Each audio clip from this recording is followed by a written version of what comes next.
Some people call it invisibility, to others it's confidence or even self-esteem. So whatever you title it, what we can say is so many women, when they reach the age of 50 or somewhere around that age, do feel that they're losing something. It is a purpose, it is a place, it is a self-worth. There's something that they just feel lost and invisible.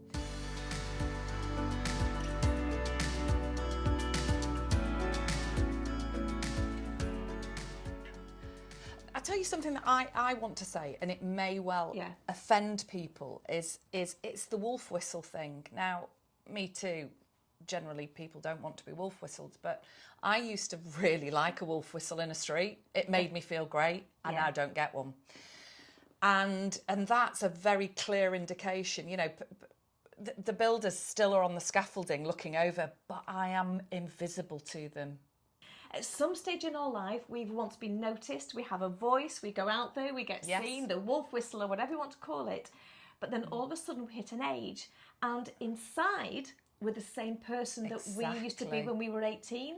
So inside we walk into a room and feel we should still have that same recognition, but all of a sudden no heads are turned. So why is it, and what's happening? There was a famous study, the psychology of self-image. They actually looked at people who had reconstructive surgery. And for many of the people following the surgery, they actually changed their personalities. They became more confident because what they saw when they looked in a mirror was a different person that altered their self-image that gave them confidence. Okay. And what this says is that when we look into a mirror, we actually have two images. The first image we have is the image we see of ourselves. This is the reflection we have in the mirror. To some people, that is it, and it ends there. But to the majority of people, there is then a second image, and this is what we see in our own mind. This is the image that we perceive that we have as ourselves. You know you will have this second image if, when you have a selfie taken or someone takes a photograph and you look at it and you go, oh my days, is that me? And you, the person looking back at you is not the person that you believe is what you see of yourselves. That is because you have an image internally of yourself.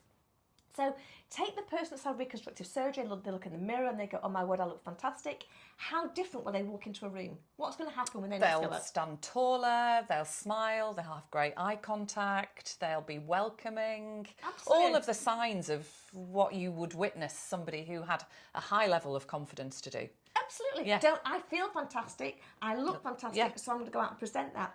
Now what that tells us is that our self-image has so much control over the way we feel, the way we behave, and the way that we live our lives.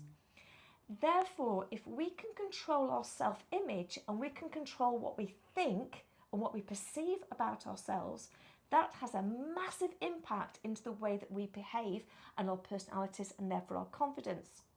So what we're saying here is if you can alter that image without the reconstructive surgery and still walk into a room with that high level of inner confidence, it's what you project to the outside world. Because when your inner image tells you something negative, when you look at a picture of yourself and you don't like what's looking back at you, what happens is avoidance. So we have the lack of eye contact. We tend to think, I'm not going to look at other people because I don't like myself. Okay, we may stoop a little bit, so we walk into a room and we make ourselves smaller. But what we're doing is we're almost self-fulfilling prophecy. Yeah. We're projecting an image to other people that says, I don't like myself. I don't like the way I want to look. hide. I don't like the way I feel. And therefore, this invisibility isn't something that happens as a result of being 50. It is something we are almost trying to project onto other people because we don't feel we deserve to be noticed. So confidence. Confidence actually comes in three layers. We have our surface level confidence, we have a lifestyle level of confidence, and then the final and most deepest layer is our core level of confidence. I think so much of our world today is directed towards the youth. You know, everything's visible and out there, and it's that perfection driver of having smooth skin, beautiful glossy hair, no wrinkles, a slim waist. I think when you feel that is ebbing away from you because gravity takes over, grey hair comes, wrinkles come, as we all know, I think that really dislodges that visible impact that you have as you go around your world. Probably the easiest thing you can do something about. Yeah. It's, you know, putting your lipstick on, making sure your hair's neat and tidy or whatever makes you feel good. High shoes always give me a certain level of confidence. Lipstick, it makes me feel better, I suppose, when I'm looking in a mirror. So it's that visual impact of, right, how do I look?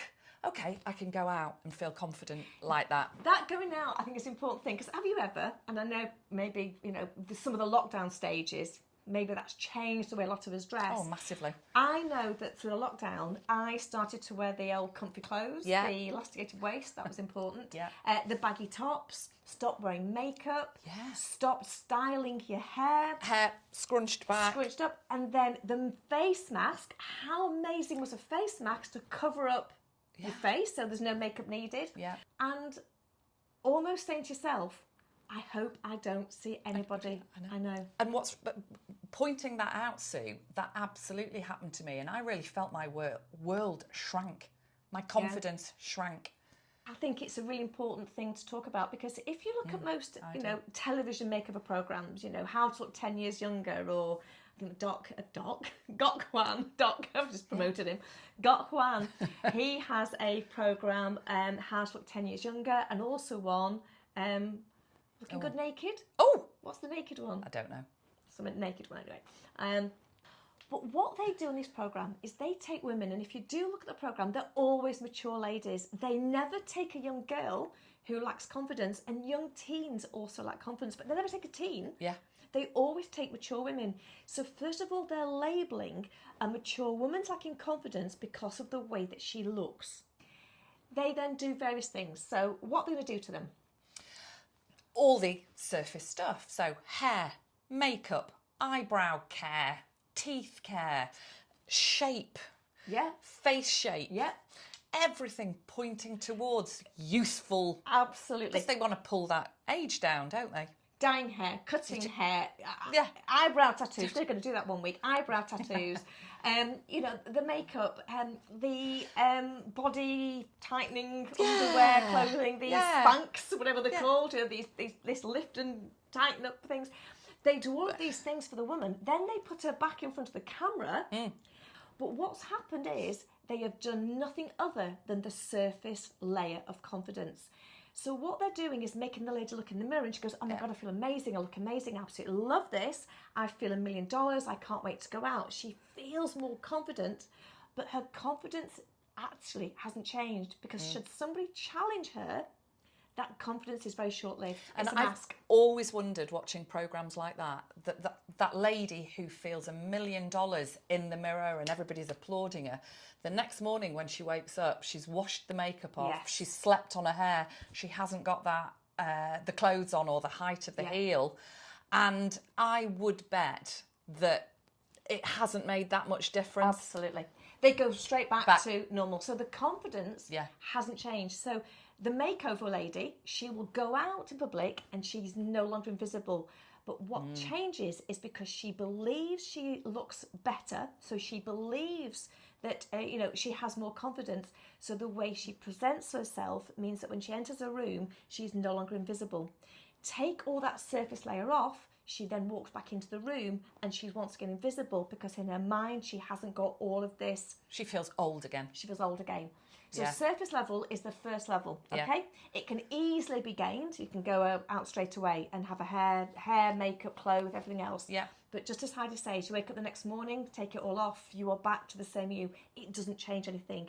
It's a mask and it's temporary, but it's a fantastic quick fix. Yeah. So that is one element of why we feel invisible. So let's look at our next layer of confidence. The next layer is something we call lifestyle layer of confidence. So lifestyle, what does lifestyle mean to you, Heidi? Well, it's your children, it's your job, it's your family, it's your home, it's everything about the way that you live. It's the thing that takes up and fills your diary, the thing that fills your week, your year, your month. When you look through your diary, you've got loads on. When people start to feel this invisible, what happens is we hit a certain age. If you have children, your children leave home. And that is a massive knock to our lifestyle, because so many of us have created a lifestyle around our children. Our friends are the parents of our children's friends. Yeah. So when the children leave home, there's often a case, isn't it, where we lose an element of purpose. Oh, gosh, yes. Yeah. Your day is empty. Yes. Or some people might look at your day being clear to do what you want to do. But Yeah. actually, my experience of my children leaving home is that that's quite frightening, to look at your week and go, what do I do with that time? Yeah. My days were planned right from the day the children were born. You know, you've got your sleeping habits and your feeding, and then they go to school, and you've got to take them to school, pick them up from school. Then you have to take them to school, pick them up from school, after school clubs. Yeah. Then you've got to take them to school, pick them up from school, after school clubs, play dates. Yeah. Then you've got birthday parties, and so almost until the age of, you know, I'm even going to say 17, 18, when maybe they start to drive and they have their own ability to be socially mobile, we have a huge purpose in our children's lives. We are needed. And I think for the people that haven't got children, perhaps their lifestyle is more around their career, which has similar impact. It fills your day, it gives you purpose, it makes you feel needed when you perhaps are having, you know, being responsible for people or running a team, or people rely upon you. And my children relied upon me. So your children leave home, what happens? It's quite scary because you've got an empty diary, an empty day. No purpose. Yeah. And you're not needed. Yeah. So that, again, impacts your confidence, your self-esteem, and again, it makes you feel invisible because you're no longer needed. And that is a great dent to our confidence and self-esteem. Yeah. I remember my mum. I remember my mum saying to me, and I felt very young at the time, and she said, you all of a sudden hit an age group where the friends around you start to die. Yeah. Yeah. When you're young, it's your friends, it's your parents' friends that start to die. You know, obviously horrendous if it's any of your age group, but it becomes your parents' friends, you know, the grandparents in that age group. But all of a sudden you hit an age and it becomes your peers, it becomes your age group. And I think that also is a very daunting feeling, that actually you've hit that time of your life where you've got friends and one of them, the partner dies, and therefore you have a friend that becomes that single person, either husband or wife, and it becomes very real that life is very different. So social groups change because you don't have the social interactions you used to have. Maybe a group of 8 if you used to go out for dinner regularly, then, you know, something happens to one of them. And it changes the dynamics. It changes the dynamics. Yeah. This takes us to our deepest layer of confidence, and this is actually something we call our core confidence. Surface level will go as we age. Lifestyle level is a transition. But core level confidence, once you have it, that is what prevents the low confidence, the low self-esteem, and the invisibility. And the invisibility. Yeah. And this is why it's the most important layer of confidence of all. So it sounds like to me, Sue, what you're saying is the surface level and the lifestyle level, they're inevitably changing. Yes. However, we put a lot of gravitas on those defining our life. Absolutely. But take those away. Yes. The core confidence is something that you do actually have a choice over. 100%. And that you can do something about. So Sue, you work with ladies, don't you? And help them with their core confidence. How does that work? Absolutely. If you have seen previous videos, you will have seen on the end of every video I'm talking about, you know, the Find Your Confidence program that I run for ladies. The ladies that come to me, they've hit this certain age or something has changed, and what they're now left with is this gap in their life that says, I don't know what to do and I don't know how to do it. So when ladies come onto your course, do you sense that they are frightened? Oh, they tell me they're frightened. They come on. And what are they frightened of? They're frightened of failure. They have a huge fear of failure, and they're frightened of making a fool of themselves. Yeah. They're frightened of being laughed at. They're frightened of saying something and people looking at them and literally just shaking their head and ignoring what they've said. They're frightened of, they feel they can't change. They feel that there is no hope. You know, one lady came on and she said to me, her very first session, said, I know I'm on your programme, I know I've just signed up. She said, but I'm going to apologise now because there's no hope. She said, you'll never change me. Nothing will ever happen. I can't do this. So I sort of, okay. I said, should we just try and give it a go? And so she did the programme, and I think by week 4, she literally came on and she just went, her life in 3 weeks had almost 180. I have to say thank you, Sue.